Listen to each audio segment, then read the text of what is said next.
principā, ja skatītos no biznesa viedokļa, tad tas atpelnīšanās periods, diemžēl, ļoti ilgs. Tas nemirkli nedrīkst būt kaut kādā ietekmē uz dabas daudzveidību. Arvien vairāk un biežāk mēs tādas vētras piedzīvosim. Šobrīd neviens politispēks nepiedāvā daudz maz iedzīgu enerģētikas plānu. Mēs visi runājam par ilgtspēju, bet vai tas praksē pie ilgtspējīgākas ekosistēmas ir novedis? Es teikšu, ka nē. Vai varbūt sabiedrība vienkārši ir nogurusi no biedējošām prognozēm?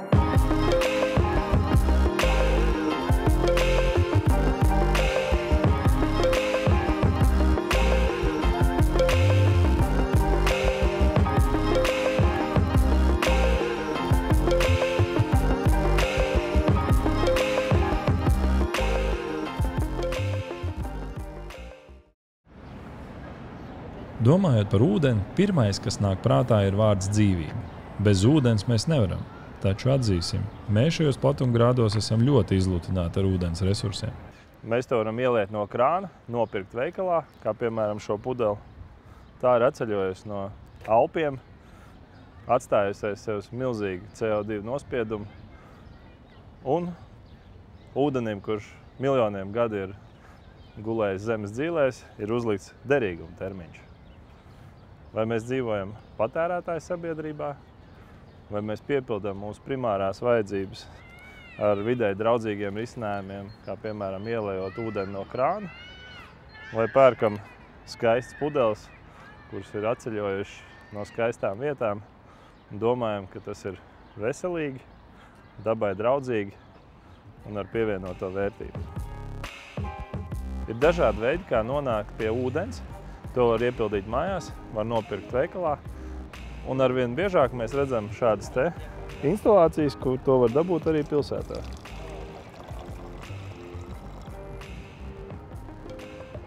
Tālis Juhna ir ne tikai liels ūdens resursu pētniecības entuziasts un eksperts, bet arī Rīgas Tehniskās universitātes rektors. Savulaik nereiz vien viesojoties raidierakstā Diena pēc, Tāls ir stāstījis gan par ūdens nozīmi uz planētas Zeme, gan par tā attīrīšanas tehnoloģiju potenciālu.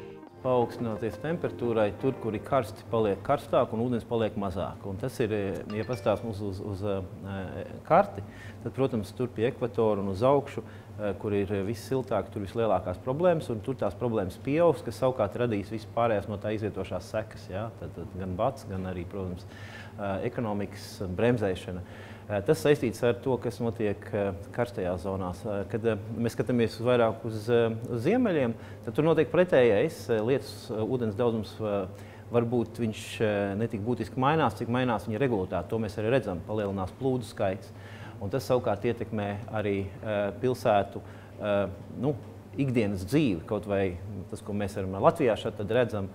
Ja, tas savukārt pakārtot ietekmē arī drošību cilvēku, jo, protams, plūdes saistīti ar piesārņojumu, ja, tad patogēnu lielāku varbūtību. Līdz ar to tas efekts ir tāds duāls, kurā vietā tu atrodies, bet abos gadījumos tas ir negatīvs. Bet pastoties, teiksim, uz to, kas notiek Eiropā, mēs arvien biežāk dzirdam, ka tur, nezinu, Spānijā ūdens lietošana tiek ierobežota, saldūdens, jau kur tur Bulgārijā, Ungārijā parādās tādas tendences. Ko saka zinātnieki? Saldūdens apjoms pasaulē samazinās, viņš ir nemainīgs. Kāda ir tā ilgtermiņa perspektīva? Pirmkārt, tas ir ļoti neliels procents, kā jūs zināt, tā saldūdens, jā, ļoti neliela daļa. Jā, tad, protams, kustot ledājiem, viņš mazliet atgriežās atpakaļ no ledājiem, jā, bet principā tā tendence ir tāda, ka principā iet uz recirkulāciju. Ja? Nepietiek, viņi nepietiek. Vienā sakot, visiem nepietiek, ja?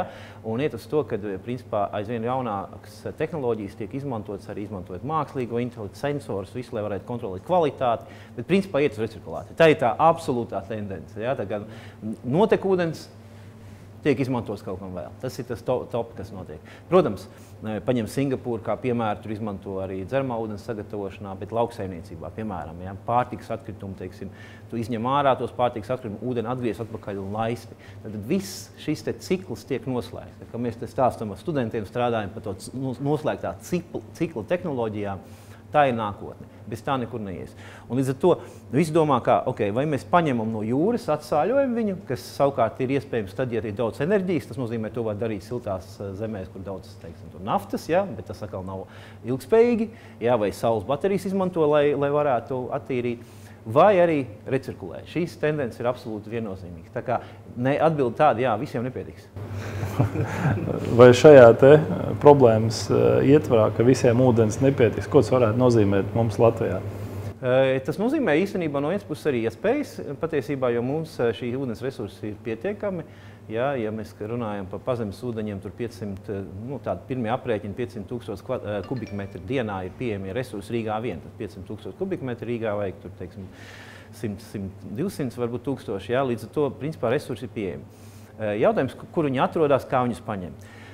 Bet mums tad būtu galvenais ir, kā nodrošināt, teiksim, šo te resursu kvalitīvu izmantošanu, jo viens no, protams, problēmām ir enerģētika, ja? Jo viss, kas saistīts ar ūdens apgādi, saistīts ar enerģētiku cieši. Līdz ar to tā saistība vairāk ir ar to, kādas ir enerģijas cenas, ja? Lai mēs varētu nodrošināt pārsūknēšanu, attīrīšanu. Ja? Un pa iespējām runājot, es domāju, ka ir jau arī kaut kādi bijuši arī tādi projekti, nezinu, viņi laikam nav tādi konkrēti rezultāti sasniegt, bet principā runājot par ūdens eksportu, jo ūdens, kas tāda viena interesanta tendence ir, jā, runā par nākamo naftu, kas būs ūdens, bet ko tas nozīmē?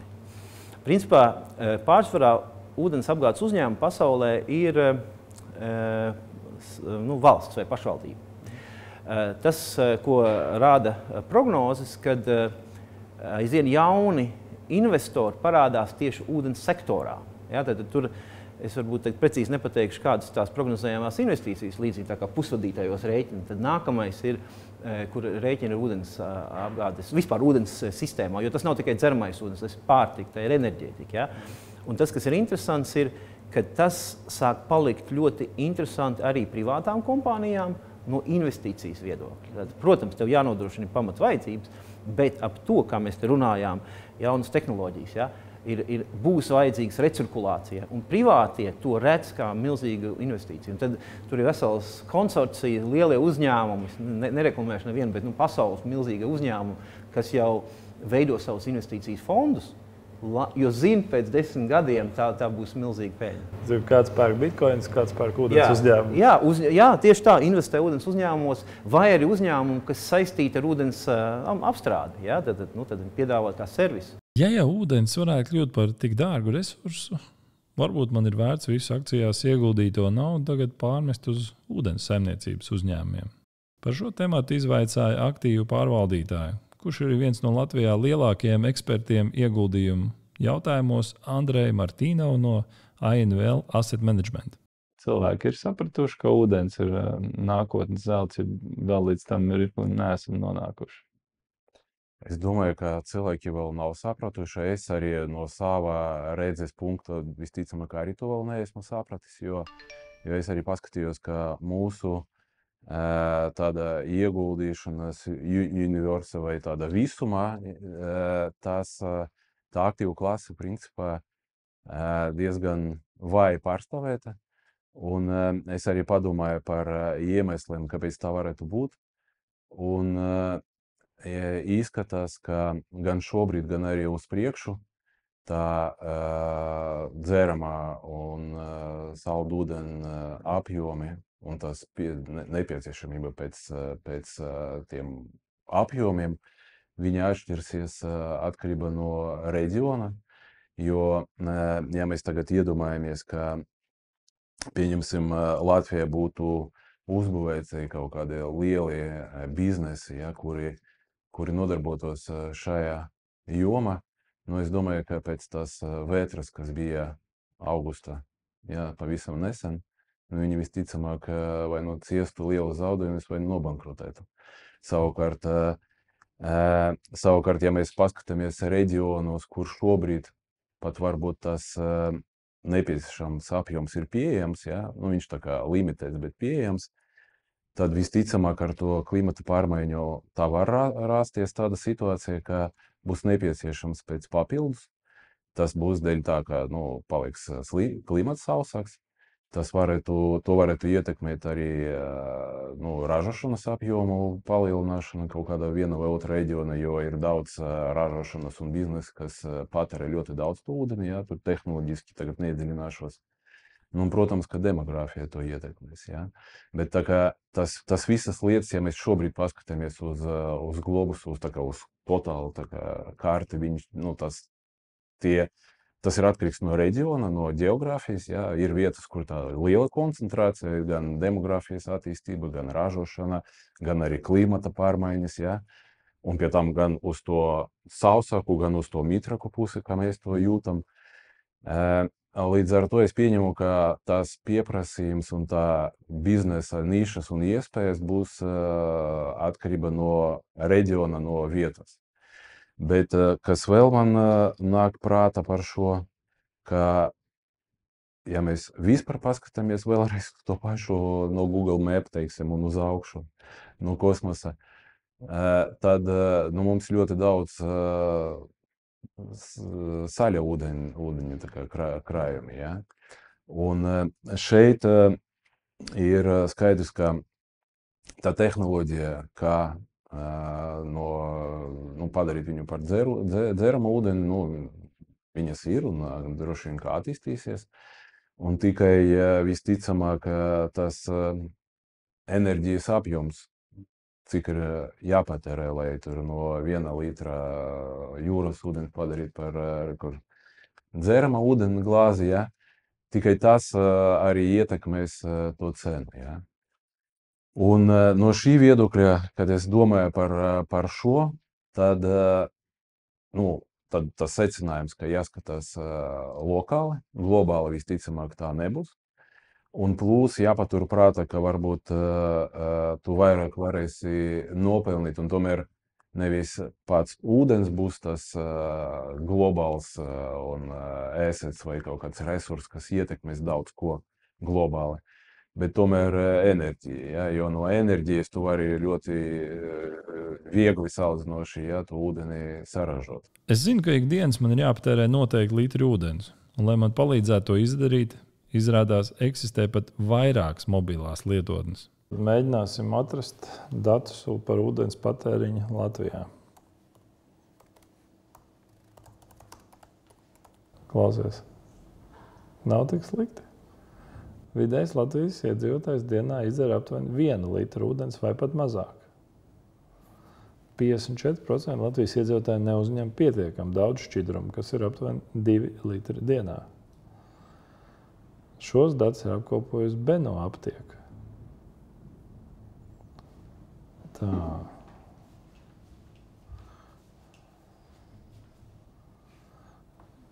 Es domāju, ka mēs varam šo pašu jautājumu uzdot arī ChatGPT. Jā, 21. un 18. gads tad principā ir sākuši dzert mazāk. Jo 18. gadā tātad dzēra 1,5 litrus, tad 21. gadā jau mēs dzeram tikai 1 litru. 2 dažādi pētījumi ar 3 gadu starpību. Zana Revalde ir biznesa lēdija ar mediķa diplomu. Viņa vada Anti-Aging institūtu, kas varbūt pirmajā brīdī maldīgi liek domāt, ka tas palīdz nenovecot. Taču patiesībā tā mērķis ir vecumdienas sagaidīt un pavadīt pēc iespējas kvalitatīvāk un augstvērtīgāk. Piemēram, kas mūsu lielākais orgāns, tā ir āda, un ko visi arī vizuāli redz. Ja? Tātad ādas dehidratācija noved pie ādas elasticitātes zuduma. Tālāk, ja mums nav elastība, mums veidojās krunkas, mēs vizuāli izskatāmies vecāki, mēs neizskatāmies atpūtušies. Ja? Tālāk, teiksim, viss arī locītavu funkcijas, krakšs locītavs, tāpēc, ka ūdens piedalās arī, lai ieeļotu mūsu locītavas. Ūdens ir ārkārtīgi svarīgs tai pašai mūsu pieminētais sirds asinsvadu sistēmas slimībai.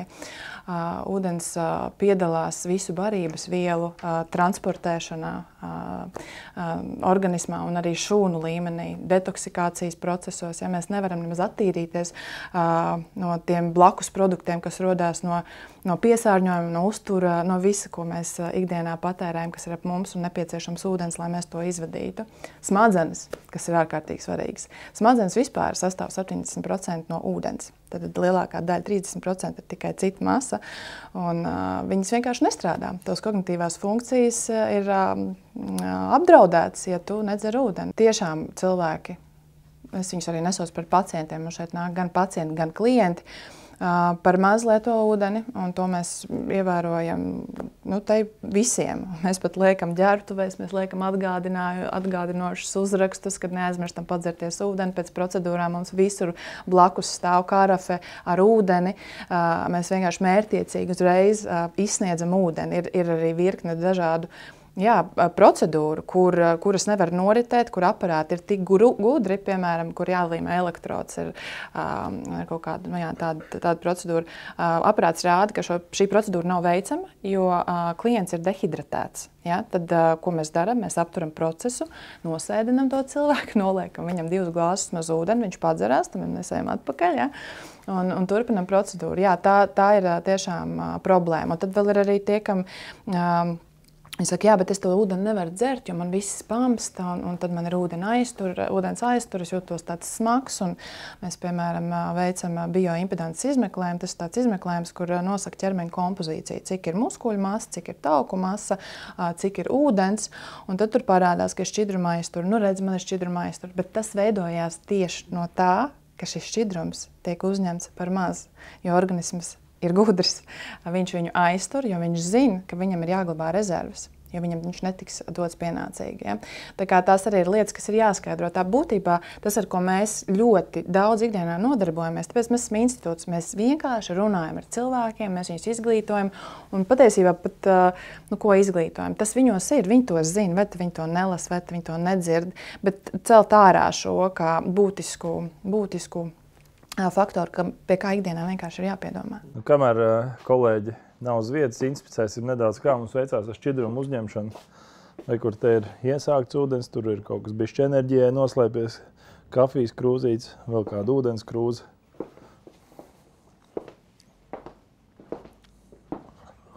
Te arī ir, kur ir ūdens krūzīte paslēpusies kaut kāda. Kam nav ūdens, tam ir uzvarētāja kauss jau stāv. Un kas mums te notiekās? Te arī ir. Kur vesels 2, viena iepakojumā nav atpogāta. Tā kā redz, cilvēki rūpējas par sevi. Ūdenim ir nozīme. Visvienkāršākais ir formula 0,033 litri uz 1 ķermeņa kilogramu svaru. Ja, tas sanāk aptuveni, teiksim, tur cilvēkam ar 60 kg svaru, piemēram, kā man, tie ir aptuveni tie 2 litri, bet kāpēc būtu būtiski izmantot šo formulu, nevis dzert vienkārši 2 litrus ūdens dienā vai 8 glāzes, jo mēs atšķiramies izmēros, atšķiramies svarā, un katram tas ir mazliet individuāli.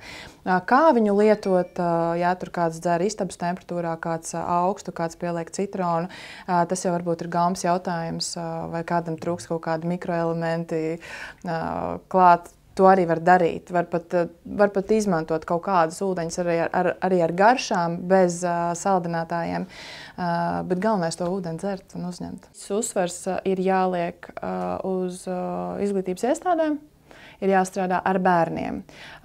Pieaugušos mēs īsti vairs pārtaisīt nevarēsim. Un tie, kam interesē tā savu veselību, piemēram, tie, kas arī nāk uz Anti-Aging institūtu, nav gluži tie, kas gaida, ka paliks tik slikti, ka ir jāsauc ātrā palīdzība. Nav jēgas izties aizvērtās durvīs, ir jāstrādā ar tiem, kas klausās, un tad būs daļa, kas pievilksies. Pasties, kā viņiem veselība turās un labi izskatās, un kāda ādas mirdzoša un tā. Un tad būs tie, kas vienkārši paliks tur, kur viņi ir, un nomainīsies paaudzes. Bet viss uzsvars mēģināt neizkaisīties sīknaudā, bet strādāt ar bērniem. Un tur jau vienkārši tagad es tā domāju, tur visādas elementāras metodas. Tie paši dažādi tie ūdens aparāti, kurus var uzstādīt, ja, lai viņi ir ērti, nevis tie bunduļi īstenībā, kuros mikrobi vairojās un tā tālāk. Es nezinu, vai cik viņi tur bieži tiek mainīti. Bet tie, kas ir pieslēdzami pie ūdens vadiem, kur piemēram, gāzēts ūdens, silts ūdens, augsts ūdens, un tas ir tik viegli lietojams, ka varētu, es nezinu, 1. septembrī visiem izdalīt foršas, kičīgas ūdens pudeles. Tas, ko es personīgi esmu sev pamanījusi, es esmu pārgājusi uz ūdens pudelēm, kas ir ar salmiņu. Un es dzeru daudz vairāk ūdens, kad man ir šī ūdens pudele ar salmiņu. Man nekur nekas nav jāskroja, man nav jātaisa nekāda klikšķa, man nekas. Viņi visu laiku stāv, un tu tikai padzeries. Valters Jonāts Ja nemaldos, ir visgodalgotākais radošais direktors Baltijā. Viņa idejas pārtop kampaņās, reklāmās, saukļos un kustībās. Tāpēc nevar iedomāties nevienu citu, ar kuru pārunāt par to, kā cilvēks mudināt dzert ikdienā vairāk ūdeni, jeb kā ūdeni padarīt seksīgu. Cilvēki nesapratīs, kas ir vērtīgs, kamēr viņam nepieliek kaut kāda cena klāt. Jo viss, kas ir bez maksas, liekas bezvērtīgs. Un man šķiet, ka tas ir kaut kādā ziņā nezinu, vai unikāli, bet ļoti, ļoti dīvaini, ka mēs tieši to resursu, bez kuru mēs īstenībā nevaram iztikt, mēs viņu nenovērtējam. Ja tu viņu var izsūknēt no zemes, tad jau tas ir kaut kas pūt un palaid pēc būtības. Tas ir interesanti, ka cilvēkiem joprojām ir kaut kāda, droši vien no padomju laikiem, palikusi kaut kāda tāds priekšstats, ka no krāna dzert nav labi. Tas ir, es nezinu, bezmaz vai indīgi, katrā ziņā neveselīgi. Un manuprāt, ka tas ir pilnīgs muļķības. Tās ir pilnīgs muļķības, jo pēc manas saprašanas un informācijas mums ir īstenībā diezgan laba ūdens kvalitāte, ja ne pašā augšā kvalitātes ziņā. Un šī kaut kāda doma, ka dzert no krāna ir slikti, es domāju, ļoti ietekmē mūsu ūdens patēriņu. Un es tiešām domāju, ka cilvēki nemaz nezina, kā būt, ja viņi hidrētos. Mēs esam iegājuši kaut kādā kaut kādā stāvoklī, kur lūk, šādi, kā mēs jūtamies, dzerot, nezinu, tur puslitru dienā, vēl pa virs 4 kafijas, kaut kāda enerģijas dzērienu un vakarā aliņu, ka tas ir tas normālais stāvoklis. Es diezgan friši jūtos. Taču patiesībā, ja viņi dzertu tos, mēs droši vien, realitātē jau es pats arī nedzertu tos 3 litrus, bet ja mēs dzertu, tad iespējams mēs justos labāk un kaut kādā brīdī saprast, ka tur ir tā jēga. Bija vienās mācībās, un tur man kursabiedriem bija baigi labā pudele. Tur bija tā pudele, kur tu vari ieliet 4 stundām, un tur ir rakstīts, tev jāizdzer līdz tikiem. Tad atzīmēs. Principā no rīta atnāc uzpildi, un tev ir rakstīts, pagriez pudeli, tur ir no 12 līdz kaut kādiem 6. Tā, principā, slikiem cilvēkiem, ka bija grūti sevi motivēt, nopērts pudeli, tu zini, cik tev jāizdzer. Nē, tas ir ļoti labi, ka kaut kādos tādos veidos mēs veicinām to dzeršanu. Es gan domāju, ka pie mums, skatoties to statistiku, es redzēju arī tādas šņabju pudeles, kuros ir līdz cikiem ir jāizdzer. Es domāju, ka tās ir populārāks nekā tās ūdens pudeles, diemžēl. Bet jā, par visām tām lietām, kas veicina, es zinu arī tādas pudeles, kurās reāli viņa ik pēc 15 minūtēm tev gaudo, tā kā neesi piesprādzējies automašīnā, kur tev neļauj vienkārši nedzert savādāk, tu birojā sēžot, visiem ausis sprāgs pušu. Un tas jau ir kaut kas tāds, ko tev ir grūtāk izlaist, ja vienīgi tu viņu neatstāji mājās un neizņem baterijas pēc 2 dienām. Zini, man liekas, interesants jautājums, ka mēs tādā valdības un parlamenta līmenī cīnāmies, piemēram, enerģijas dzērienu aizliekšanu, saldināto dzērienu aizliekšanu. Bet es neesmu redzējis kaut kādas plānveidīgas kampaņas, kas veicinātu jaunatnes cilvēku starpā ideju par to, ka dzeram vienkārši vairāk ūdeni un aizmirstam par tur saldinātajiem, enerģijas dzērieniem, tam līdzīgām lietām. Es tev pilnīgi piekrītu. Es domāju, ka tā ir liela problēma, bet situācija ir sekojuši, kāpēc vispār man šķiet, kāpēc nedzer. Pirmkārt, ūdens, viņš ir tāds tā tēlēni izskoties, viņam ir maz muskuļu, jo nav neviens, kas aizstāvētu dzert ūdeni lielos daudzumos. Protams, ir ūdens ražotāji, bet nezinu, vai cilvēks realitātē varētu dzert 3 litrus ūdeni, ko viņš nopērk veikalā. Realitātē es domāju, ja mēs gribētu, lai visa Latvija ir hidrēta ar 3 litriem, tur noteikti būtu jāiesaistās arī krāna ūdenim. Savādāk tas daudzums, kas tev ir jāpārnēsā ar to ūdeni, nejot kaut vai no veikala mājās, tas ir ļoti, ļoti liels. Un līdz ar to patiesībā ūdenim sanāk konkurēt ar visiem pārējiem. Un visiem pārējiem tur ir kaut kādas monetāri ieguvumi, ne? Sākot ar visiem gāzētajiem dzērieniem, beidzot ar to pašu alu vai jebkādu citu alternatīvu, ko tu vari šķidrā formātā dabūt sev iekšā. Skaidrs, ka tas viss liekas pievilcīgāks un pie tā tiek strādāts gadu gadiem. Un tad, kad tu aizēji arī uz veikalu, kas nevis uz veikalu, bet piemēram uz restorānu, kas, man liekas, pie mums ir absurdi, tu vari nopirkt to gāzēto dzērienu pa 2,50, ja? Kā jaunietis būdams vai vienalga kādā vecumā, vai arī ūdeni pa trīnīti. Un tad tev ir tāda sajūta, it kā es to ūdeni varētu mājās dzert, tad laikam nopirkšu to gāzētu, tur vismaz kaut kāda pievienotā vērtība. Un tad tas ir skaidrs, ka ūdens iepaliek šādos gadījumos. Vismaz tie džeki saka, ka tur tā ESG, jeb ilgtspējas sadaļa ir pati populārākā viņiem šobrīd. Tas, ka mēs uztaisījām sev Rīgā termostacijas, kas atkarīgas no gāzes, ja, tas jau nebija tā mūsu lēmums, ja, ne? Tas bija politisks lēmums, un tam ir liels sekas.